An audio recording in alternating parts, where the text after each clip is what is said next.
अस्सलाम वालेकुम दोस्तों, आपका होस्ट खालिद चिश्ती और आज हम मौजूद हैं पाकिस्तान का एक ऐसा नाम, बहुत अच्छी राइटर, बहुत अच्छी इंसान और बहुत कमाल का लिखती हैं, नवीन रोमा साहबा। अस्सलाम वालेकुम। जी अस्सलाम वालेकुम। अच्छा नवीन रोमा साहबा, आपने अपनी जो लाइफ में लिखने का जो काम है वो कब से स्टार्ट किया? मुझे लगता है कि जो लिखारी होता है ना वो पैदाइशी होता है, जैसे आर्टिस्ट पैदाइशी होता है। तो जब मैं छोटी थी तो क्योंकि मेरे पास कोई बहन भाई नहीं था, कोई बच्चा घर में नहीं था, तो मुझे जैसे ही लिखना आया तो मैं एक डायरी लिखा करती थी जी। हर रोज़ की बातें, वो एक बना बना के लिखना मुझे आ गया। फिर मैंने अपने स्कूल में एक कहानी लिखी थी, थोड़ी सी ड्रॉनी सी कहानी थी। जी जी। कोई है भूत नगर जाने वाला। जी जी। तो ये एक ट्रेन होती है जो बच्चों को भूत नगर ले जाती ठीक है। है। तो इसी तरह ये सिलसिला कुछ इतना ज़्यादा नहीं था, क्योंकि मैं बहुत शर्माती थी कि मेरी कुछ जहन की दिल की बातें हैं वो कोई दूसरा ना जाने। ठीक है। थोड़ा थोड़ा लिखा, लेकिन यूनिवर्सिटी में मैंने पहला अपना अफसाना लिखा ठीक है। और फिर वो सिलसिला जो है वो आज तक चल रहा है। अल हमरा को कैसे ज्वाइन किया? अल हमरा को इससे पहले मैंने जैसे अपनी तालीम ख़त्म की तो मैं एजुकेशन के डिपार्टमेंट से मुंसलिक हो गई। मैं लेक्चरर के तौर पर मैंने काम किया। ठीक है। मैंने government college for women Shadbagh में पढ़ाया, तकरीबन 2.5 साल के करीब। ठीक है। तो वो बहुत खूबसूरत सिलसिला था, मुझे आज भी वो याद आता तो अच्छा लगता है। और मैं सोचती हूँ कि जो मेरा ख्याल है मेरा कि आपको एक उस्ताद के तौर पर जब आप मुंसलिक होते हैं न्यू जनरेशन से, तो वो बड़ा प्यारा ताल्लुक़ है। जी जी। सीखने का अमल है, इतनी एनर्जी मिलती है आपको। लेकिन कुछ ऐसा मामला हुआ कि वो टर्न हो गया मेरा शोबिस की तरफ। जी जी। मैं ATV ज्वाइन किया मैंने, और उसके बाद रेडियो पाकिस्तान, ये दोनों साथ साथ थे। ये वो वक्त था जहाँ मैंने सीखा, रेडियो से बोलना सीखा। और बाकी जो प्रोफेशनल अपना सारा कैरियर है वो ATV से सीखा। ठीक है। तो उसके बाद ATV के बाद मुझे अल हमरा में चांस मिला, तो पिछले 11 साल से मैं यहाँ हूँ। शोबिज़ में आने से पहले आपके माइंड में क्या था कि शोबिज़ में आकर मैंने एक्टर बनना है, एंकर बनना है, मैंने लिखना है, मैंने सिंगर बनना है, मैंने होस्ट बनना है? ये बड़ी मज़े की बात है। मेरा जी चाहता था मैं कैमरे के पीछे हूँ। जिस तरह मैं सोचती हूँ वैसा कुछ बनता क्यों नहीं है, वैसी फिल्म बनाऊँ, वैसा ड्रामा बनाऊँ और ये सब कुछ करूँ। तो वो मेरी ख्वाहिश भी पूरी हो गई। और इतना ज़बरदस्त ये काम था, मैंने प्राइवेट डॉक्यूमेंट्रीज़ भी बनाई, बहुत सारे प्रोग्राम की मैं असिस्टेंट प्रोड्यूसर रही। इस दौरान मुझे होस्टिंग का मौका भी मिला। ठीक है। होस्टिंग बड़ा प्यारा है ये एक सिलसिला, लेकिन मुझे कुछ ना अदाकारी का भी शौक़ था। ठीक है। और कमाल बात आपको बताऊं कि ये वाक़या बड़ा मज़े का है कि दो बहुत बड़े जो हमारे पाकिस्तान के कह लें कि एक ड्रामा बनाने वाले हैं, उनका एक बहुत बड़ा ड्रामा बन रहा था। उसमें मैंने उसके पायलट में काम किया। अच्छा। अब ये नहीं, वो भी उसके मराहिल में था और बहुत बड़ी कास्ट थी, लेकिन वो प्रूव नहीं हुआ। अच्छा। या कुछ बजट का प्रॉब्लम हुआ, वो नहीं हुआ। तो आज मैं सोचती हूँ शायद मुझे मेरी तकदीर ने उस लाइन में नहीं लेके जाना था, तो एक याद के तौर पर रह गया। तो फिर जो होस्टिंग का सिलसिला है वो अल हमरा में मैं जो लाइव शोज़ है वो करती हूँ। रेडियो नहीं मैं कर सकी क्योंकि यहाँ ये जो मेरे टाइम के साथ मैच नहीं कर रहा, वहाँ टाइम देना पड़ता है। तो मेज़बानी का काम जारी है। यहाँ पे अल हमरा में जिस शोबे से आप मुंसलिक हैं, वहाँ पे क्या क्या जिम्मेदारी है आपकी? जी अल हमरा मैं आपको बताती चलूँ कि एकेडमी ऑफ परफॉर्मिंग आर्ट्स, अगर मैं कहूँ कि कल्चर का एक गढ़ है अल हमरा, तो इसमें कोई शक नहीं है। यहाँ हर दिन एक नया दिन होता है।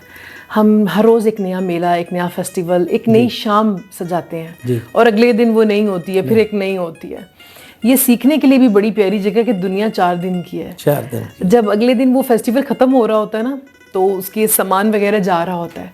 तो मुझे लगता है कि हमारी ज़िंदगी भी ऐसी है, एकदम से ख़त्म हो जाती है। जी। लेकिन यहाँ पर जो सबसे खूबसूरत एक जो इसकी परमानेंट फीचर है अल हमरा का, वो है अल हमरा academy of performing and visual arts. जी। जो कि अल हमरा के पहले दिन के साथ ही जुड़ा हुआ है। बल्कि अगर मैं कहूँ कि थिएटर और एकेडमी, जैसे यहाँ एना मौलिका है रही हैं, और बहुत बड़े बड़े नाम हैं, महाराज कथक हैं, वो इससे मुंसलिक रहे और वक्त के साथ साथ ये बहुत बड़ी एकेडमी बन गई। तो अभी यहाँ पर 14 क्लासेस हैं, जिसमें परफॉर्मिंग और विजुअल आर्ट्स में कैलीग्राफी, स्कल्पचर, ड्राइंग, पेंटिंग है और बाकी मेरा ख्याल है कोई है नहीं है चीज़ जो हम नहीं सिखाते जी हैं। जी। तो मैं उसको देखती हूँ, उस पूरे डिपार्टमेंट को जिसमें 14 डिसिप्लिन है हमारे पास, मैं उसको लुक आफ्टर करती हूँ कि उनको किस तरह से बेहतरीन कारकर्दगी उसकी हो, उसको हम उसकी बुनियादें कैसे और मजबूत करें, नई चीज़ें एडिशन करें। तो ये बड़ा खूबसूरत काम है। कौन कौन सी क्लासें हैं? हमारे पास इंस्ट्रूमेंट्स में गिटार, ठीक है। Harmonium, sitar, flute, tabla, keyboard, violin और सारंगी। सारंगी जो नई नस्ल तो इसके नाम से, बल्कि उन्होंने कभी शायद इसको देखा भी ना होगा कि सारंगी होती कैसी है। तो बल्कि मैं तो चाहूँगी कि आपके चैनल के तवसत से कि बच्चों को एक बार आके सारंगी दिखाएं कि ये इंस्ट्रूमेंट है सारंगी, जिसके 100 सुर हैं इसके अंदर। 100 सुर है। और कितनी खूबसूरत है कि जब आपने अक्सर म्यूज़िक्स के गानों में बैकग्राउंड में सुना होगा तो उसको देखना भी चाहिए। तो सारंगी भी है हमारे पास, और कथक सिखाते हैं हम लोग, गाना सिखाते हैं, क्लासिकल भी और नीम क्लासिकल भी। इसके अलावा ड्रामा क्लासेस भी हैं, और विजुअल आर्ट्स में खताती और स्कल्पचर, मुजस्समा साजी जिसे कह लें, स्कल्पचर और ड्राइंग, पेंटिंग, ये सारी क्लासेस हैं। यहाँ से जो स्टूडेंट सीखते हैं आगे फिर उनको आप कहाँ लेके जाते हैं? हमारे पास जो बच्चे आते हैं वो एक मुख्तसर वक्त के लिए आते हैं। जैसे कि अगर किसी कॉलेज या यूनिवर्सिटी में अगर बच्चे हों तो वो उसके पाबंद होते हैं कि वो उसमें ही जाएंगे और सीखेंगे, फीसें भरी हुई हैं उन्होंने ज़्यादा। यहाँ पर बच्चे जो आते हैं, पहले से एक ज़माने में कहा जाता था ये हॉबी क्लासेस हैं, ठीक है, बस आप जब चाहें आएँ, जब चाहें चले जाएँ। फिर हमने इसको थोड़ा सा इसको मुनज़्ज़म करना शुरू किया, हाज़िरियाँ देखी कि अगर आप आए हैं, हमने असातिज़ा रखे हुए हैं और वो कोई आम असातिज़ा नहीं है, वो पाकिस्तान के स्टार्स हैं, जी जी, उनका नाम है। तो आप इसको थोड़ा सा सीरियस करके देखें। अगर आ रहे हैं, इसमें आपने दाखिला लिया है तो 3 माह की जो मुद्दत है उसके बाद हम सर्टिफिकेट देते हैं। ठीक है। तो ये हमारा सारा इसका क्राइटेरिया होता है। और यहाँ से टैलेंट हंट करवाते हैं हम, लाइव प्रोग्राम्स करवाते हैं। उसमें एक बच्चों को बहुत ज़्यादा अपॉर्चुनिटी है कि मीडिया आया हुआ होता है, मुख्तलिफ चैनल्स आए होते हैं। फिर हमसे कई चैनल्स पूछते हैं कि कोई आप अपने बच्चे भिजवाइए, हमारा ये प्रोग्राम है, तो हम इनको इनके पीछे खड़े और सपोर्ट करते हैं। अब ये उनकी भी थोड़ी सी कोशिश है कि वो उसको कितना अपने आप को आगे ले जाने के लिए कितनी जद्दोजहद करते हैं। जो टीचर आप यहाँ पे रखते हैं वो किस बुनियाद पे रखते हैं? जैसे कि मैंने आपको बताया कि शुरू से ही वो नाम हैं जो कि उस अपने मतलब जिनका एक पूरे दुनिया में या पूरे पाकिस्तान में एक नाम है उनका और उनके ख़ानदान का। तो इस बुनियाद पर कि एक तो उनका नाम हो, एक्सपीरियंस हो और अपने काम में कितनी महारत है। और हमारे बहुत सारे टीचर्स जो हैं वो 20 साल से 22 साल से यहाँ पर हमारे साथ मुंसलिक हैं, और 5 दिन हफ्ते के क्लास होती है 2 घंटे के लिए। ठीक है। तो बड़े बड़े नाम हैं, जितने भी घराने हैं वो तकरीबन उनसे मुंसलिक असातिज़ा यहाँ पर है। क्या मंथली उनको पे करते हैं? मंथली तो उनको हम अच्छा पे करते हैं। हम उन्हें वही पे करते हैं जो एक दूसरे इंस्टीट्यूट में किसी भी परफॉर्मिंग आर्ट्स के टीचर को पे किया जाता है। लेकिन यहाँ पर उनको एडवांटेज ये है कि 2 घंटे की क्लास है, ठीक है, यानी कि उतने औकात नहीं है, और 5 दिन है, हफ्ते की भी छुट्टी है, तो हम उनको एक अच्छा इसमें मुआवजा मिलता है। ठीक है। तो एग्जैक्ट मुआवजा तो बिल्कुल ठीक वही जानते हैं। अच्छा, आप चूँकि म्यूज़िक के शोबे में खुद भी म्यूज़िक से कोई दिलचस्पी है? अक्सर मुझे लोग कहा करते हैं कि तुम रेडियो में भी रही हो, होस्टिंग भी करती हो, तुम्हारी आवाज़ अच्छी है, गाती क्यों नहीं हो? तो मेरा ये ख्याल है और ये सच है कि अच्छी आवाज़ आप गा नहीं सकते। ज़रूरी नहीं है कि सुर के साथ और ताल के साथ आपकी दोस्ती हो जाए। जी जी। लेकिन मैं म्यूज़िक को ज़रूरी नहीं कि गाऊँ, उसको समझती हूँ। वो इस तरह से कि शुरू से मुझे सुनने का, गाना, रेडियो सुनने का मुझे बहुत शौक़ था।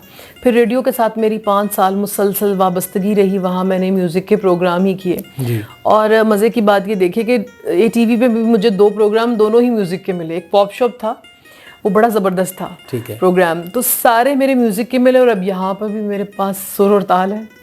यानी कि खुद गुनगुनाने का आपको शौक़ नहीं?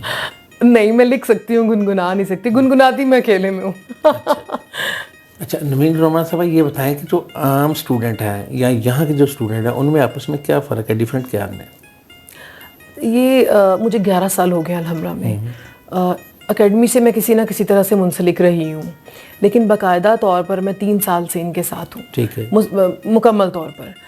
जो सबसे खूबसूरत चीज़ जो मैंने यहाँ पर देखी है कि जो आर्ट का, म्यूज़िक का स्टूडेंट होता है, वो 2 घंटे जब यहाँ रहता है ना, जी जी, तो ये मोबाइल उसके हाथ में नहीं होता। बिल्कुल सही। मोबाइल, मैं कोई बुरी बात नहीं इसमें कह रही, ये नहीं वो कुछ सीख रहा है, ठीक है, वो मुसलसल, क्योंकि आप जब मौसीकी के अंदर या आर्ट में आते हैं तो आप दुनिया माफिया से बेखबर हो जाते हैं। बेखबर हो जाते हैं। हर क्लास में जाती हूँ, कोई ये नहीं बात कर रहा कि वो क्या फैशन ट्रेंड चल रहा है, पैसों की, कपड़ों की, मटेरियलिस्टिक चीज़ों की, या एक दूसरे की बुराई गिबत हो रही है। नहीं, वो कम से कम 2, 3, 4 घंटे जो गुजारेगा वो सिर्फ अपने और उस अपने आर्ट, उस म्यूज़िक, उसकी दुनिया में रहेगा।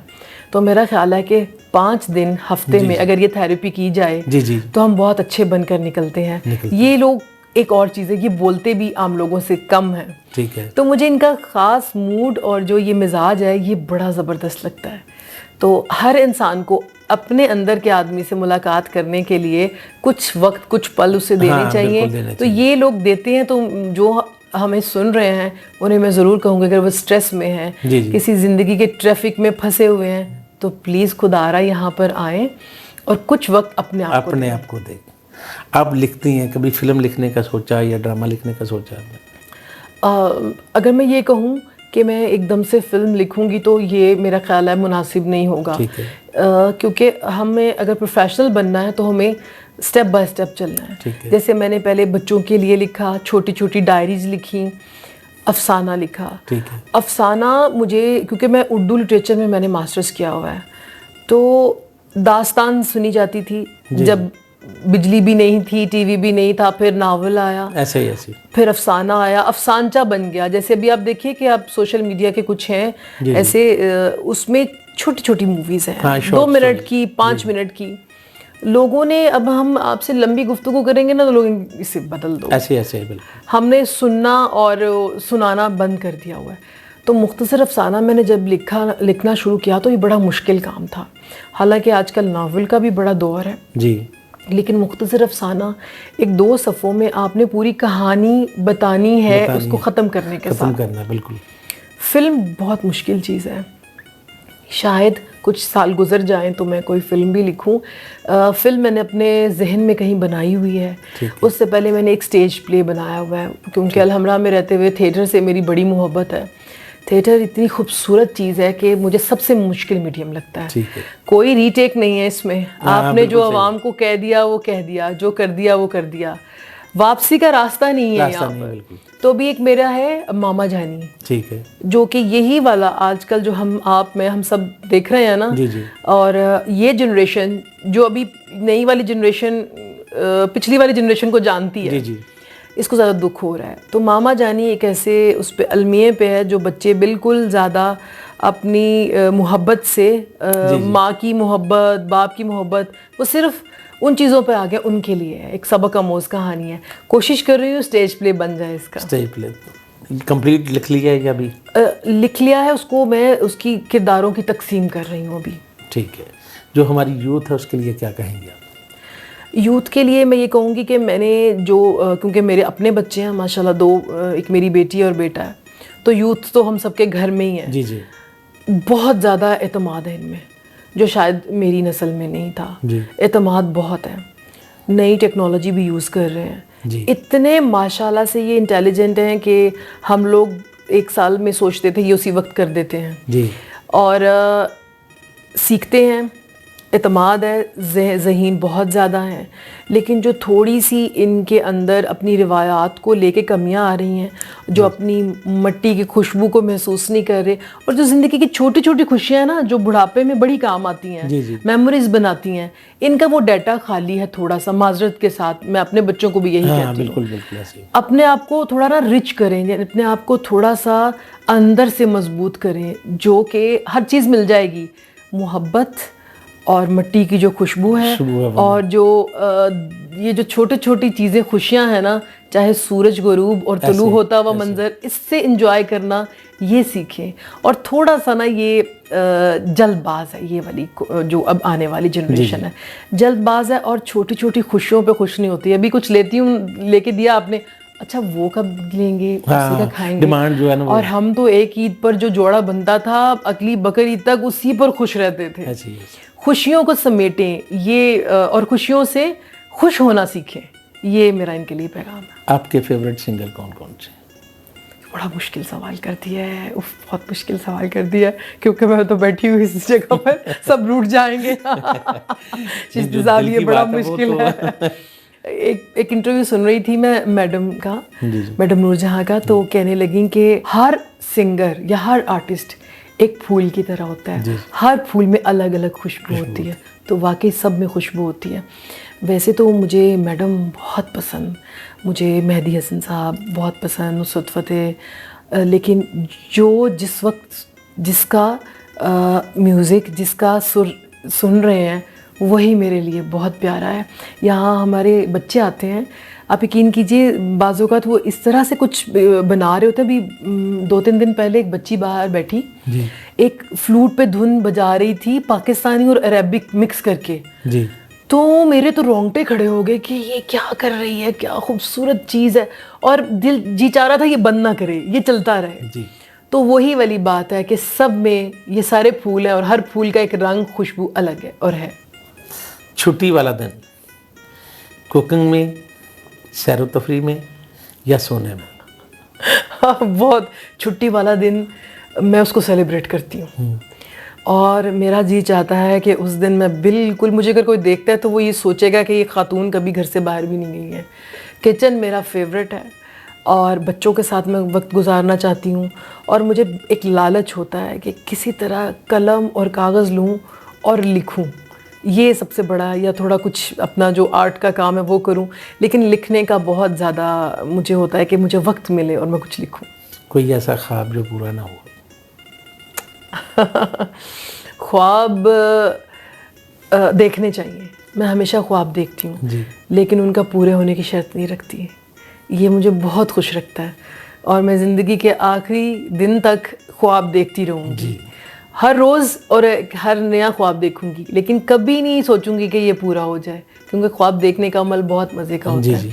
लेकिन मैं अगर ऐसा कभी सोचती हूँ, मेरा दिल बहुत मुतमईन है, ऐसा कोई मेरे अंदर रिग्रेट नहीं है कि जो मैं कहूँ ये ख्वाहिश पूरी नहीं हुई थी। यहाँ तक पहुँचने के लिए किन किन मुश्किलों का सामना करना पड़ा? ये ज़िंदगी जो है ना जी, ये किसी ने कहा था कि बड़ी खारदार तारों की तरह है, कांटे ही कांटे हैं। वैसे फूलों के साथ, गुलाब के साथ भी बहुत कांटे होते हैं। तो जितने कांटे मुझे चुभे, जितनी तकलीफ़ मैंने देखी, मैंने सिर्फ़ अपनी मंजिल की तरफ देखा, मैंने उनका एहसास भी नहीं होने दिया। और अगर मैं मॉडर्न लैंग्वेज में कहूँ तो ये बच्चों के लिए भी है कि वो सारी मेमोरीज़ उसको सेलेक्ट करके डिलीट कर दें। ये तकलीफ़ों का बोझ कभी भी साथ नहीं रखना चाहिए, लेकिन तकलीफ़ के बाद जो खुशी मिलती है ना, वो प्लेट में रखने की खुशी वाली से बहुत मुख्तलिफ होती है। तो मुझे खुशी है कि मैंने स्ट्रगल की, और मैंने इतनी स्ट्रगल की और अपनी हर चीज़, अपने हर ख्वाब के लिए खुद स्ट्रगल की। फ्यूचर प्लान क्या है आपके? फ्यूचर प्लान मेरे बहुत है, तो दुनिया का एक चक्कर लगाना चाहती हूँ। ठीक है। मैं बहुत खूबसूरत ख्वाहिशें रखती हूँ कि ये चीज़ बनानी मुझे आ जाए, इस तरह के फूल मेरे बाग में आ जाए। ये वो ख्वाहिशें हैं जो मुझे बड़ी ख्वाहिशों की तरफ लेके जाती हैं। लेकिन फ्यूचर प्लान्स में मेरे कुछ एक ऐसा सफ़रनामा लिखना चाहती हूँ जो मैंने बहुत डीपली ऑब्ज़र्व किया हो। ठीक है। और मेरे कुछ लिखने लिखाने का अमल तो जारी रहेगा। बाकी मैं हर रोज़ ख्वाब देखती हूँ और मुझे नहीं पता कल कौन सा देखना है। आपने अभी तक इतना कुछ लिखा, कोई आपकी किताब वगैरह? जी, मैंने जो भी अपनी यूनिवर्सिटी से उस ज़माने से लिखना शुरू किया, मुख्तलिफ जो अदबी मुजल्ले हैं उसमें छपता रहा है वो। जी। लेकिन उसको मैं किताबी सूरत तब देना चाहती थी जब मैं उससे मुतमईन होती। तो इस मामले में लोग कहते हैं तुम बड़ी सुस्त हो। मैं सुस्त नहीं हूँ। मैं जो अगर आवाम के सामने, दुनिया के सामने जो पेश करना चाहती हूँ वो ऐसा हो, इतना बेहतरीन हो कि उस पर मुझे दाद मिले, ना ये कहा जाए कि तुमने ये ज़बरदस्ती चीज़ें लगाई हुई हैं। इसलिए मैंने बहुत अरसा इसके अलग भी जो मेरी अभी किताब हाल ही में शाया हुई है, उसका नाम है रक्स आब। ठीक है। उसमें जो मैंने अपने मुंतखब अफसाने उनको बैलेंस में रखने की कोशिश की है। इस बैलेंस में मुझे कई महीने लग गए। बाकी काफ़ी सारा मेरा जो लिखाई का काम पड़ा हुआ है वो मैं किसी दूसरी किताब में करूँगी। इसमें मैं ये चाहता हूँ वो जो किताब है हम अपने जो देखने वाले हैं उनको दिखाएं, उसका टाइटल वगैरह और उसमें क्या क्या है। जी, ये मेरी किताब है जी, रक्से आब। और पहले तो जो इसका टाइटल है रक्से आब, हाँ, ये सबने कहा है कि ये कुछ आम होता है, कुछ किसी खातून के नाम पे होता है। जी जी। लेकिन ये बड़ा शायरी वाला नाम है। जी जी। तो मैं इसमें एक थोड़ा सा बता दूं। रक्स वाली कुछ। जी जी, ये टाइटल जो है ये मैंने खुद से, क्योंकि एक मैं औरत हूँ और औरत की मुख्तलिफ जो इसमें एहसासात हैं, जो उसकी फीलिंग्स हैं, वो इसमें नज़र आएंगी आपको। और ये जो टाइटल है ये हमारे पाकिस्तान के बहुत मारूफ कैलीग्राफिस्ट हैं इरफान साहब, जो हमारे टीचर भी हैं। जब उन्होंने सुना तो उन्होंने कहा कि बेटा ये मैं आपको लिख के दूंगा। तो क्या सबने खास बहुत बात है पसंद टाइटल में। टाइटल भी आप देखिए तो बिल्कुल उसी तरह से रक्स करता हुआ है, यानी रक्स आप पानी पे रक्स। तो ये उन्होंने मुझे तोहफातन दिया। और दूसरी बात ये है कि सबने कहा कि जब पलट कर देखते हैं ना तो आज तक हमने देखा नहीं है, ख़वातीन कहती हमारी रंगीन तस्वीर हो। मैंने इसको बिल्कुल बैकग्राउंड में रखा है अपने आप को, क्योंकि मैं चाहती हूँ कि मेरी शख्सियत कहीं पीछे हो, मेरे किरदार और मेरे अफसाने जो हैं वो फ्रंट पे हों। क्या बात। तो ये आप देखिए, इसमें मेरे कुछ मुंतखब अफसाने हैं इसमें। अच्छा नवीन रमा साहब, आपने किताब लिखी, ज़ाहिर लोगों ने इसको अप्रिशिएट भी किया होगा जी, कुछ ऐसे लोग भी होंगे जो तनकीद भी कर रहे होंगे। बिल्कुल। और किन लोगों से मुतासर होकर आपने ये किताब लिखी? मैं क्योंकि उर्दू अदब की एक रही हूँ तालिब इल्म भी, तो मैंने सबको पढ़ा। और जिस तरह से आपने भी कहा ना कि सिंगर्स, तो इस तरह से मुझे मुसन्निफ़ीन भी बहुत सारे जो है वो पसंद हैं। लेकिन मेरी एक हमेशा ये कोशिश रही कि मैं किसी को कॉपी करके ना लिखूं, क्योंकि ये हमारे जितने भी बड़े अदीब, शायर, मुसन्निफ़ ये चाहते हैं कि आने वाले लोग उनको कॉपी ना करें, अपनी राह खुद देखें। मेरी कहानियाँ जो हैं वो आप इन्हें पढ़ें तो ये सच्चे किरदारों पे मबनी होंगी। इसलिए मैंने कभी भी किसी को फॉलो करने का नहीं किया, क्योंकि वो ज़्यादा देर नहीं चल सकता। आप अपने पैरों पे खुद खड़े हों। और दूसरा ये कि इसके बारे में जिनको मैं, पाकिस्तान के जो बड़े नाम हैं, इसका दिबाचा जो है वो अताउल हक कासमी साहब ने लिखा जी। वो मेरे उस्ताद हैं और मोहसिन हैं, और उनके जो बताए हुए है, आप कहें कि जो वो आपको गाइड करते हैं जी। वो हर नए आने वाले की ज़रूरत है। तो उन्होंने इसका दिबाचा लिखा तो उन्होंने कहा कि नवीन के जो किरदार हैं वो बिल्कुल वो नेकेड हो जाते हैं जी। वो बातें जो आप सुनना नहीं चाहते तो मैं वो सुनाती हूँ। और इसीलिए लोग कुछ कहते हैं कि ये आपने बहुत ज़्यादा बोल्ड लिख दिया, बहुत खुला लिख दिया, लेकिन वही मैंने लिखा जो मुझे मुआशरे ने दिया, मैंने उसको वही वापस किया। इसके अलावा खालिद शरीफ साहब ने भी इसमें अपने कमेंट्स दिए हुए हैं। हमारी जो तकरीब थी उसमें नासिर अब्बास नैयर साहब, जिनसे मुझे काफ़ी ज़्यादा ये दिल में आ रहा था कि ये तो क्रिटिक है और ये तो इसका अच्छी तरह से जो है पोस्टमार्टम करेंगे। उन्होंने इतना शानदार तज्जिया इस पर दिया और उन्होंने पूरी बैकग्राउंड के साथ ये बताया कि किसके साथ लगता है असर मिलता है मंटो के साथ, लेकिन नवीन ने अपनी इसमें अलग छाप रखी। और इसका जो कहानी का इख्तिताम है वो एकदम से जैसे होता है कि इंसान हैरान रह जाता है, जो मुझे बहुत अच्छा लगा। तो वो मैं सिर्फ उन सबके अल्फाज के ये वो लोग हैं, मुसरत कलांचवी साहब, बिल्किस रियाज साहिबा, शुएब बिन अजीज़ साहब, इन सब के जो मैंने कमेंट्स जब भी सुने तो मुझे यकीन नहीं आ रहा था, सिर्फ आंसू आ जाते हैं कि ये इतनी बड़ी मेरे लिए ऑनर की बात है। और दूसरा ये कि अभी तो इश्क़ इम्तिहान बाकी हैं, अभी तो बहुत सारे लोग देखेंगे और मैं खुश हूँ इस बात पे कि इस पे क्रिटिसाइज़ भी किया जाए। जी, शायरी में आपकी दिलचस्पी लिखने में? शायरी तो ऐसे है कि ये दिल और जिगर का खून करके तो ये पेश करनी पड़ती है। मैंने दोनों का खून नहीं किया, बड़ा मुश्किल है। शायरी मैं सोचती हूँ कि उम्दा शायरी बहुत मुश्किल है। शायर कहते हैं कि अफसाना लिखना मुश्किल है, तो मुझे अल्लाह ताला ने शायद इस तरफ पैदा किया। मैंने सिर्फ कम लिखा। अभी जो मेरी किताब का प्रोमो चल रहा है वो प्रोमो की शायरी मैंने खुद की। ठीक। वैसे मैंने ना काम चोरी का सबूत देते हुए अपने उस दोस्तों को कहा कि प्लीज़ कुछ लिख दो, लेकिन वो सारे चुप रहे, जो मेरे हम जमात हैं सारे। जी। मैंने कहा मेरी किताब के लिए तुम तो बड़े बड़े शायर हो, कुछ लिख दो। वो सब चुप रहे। अब मुझे समझ आई वो क्यों चुप रहे। उन्होंने कहा कि भाई तुम खुद लिखो।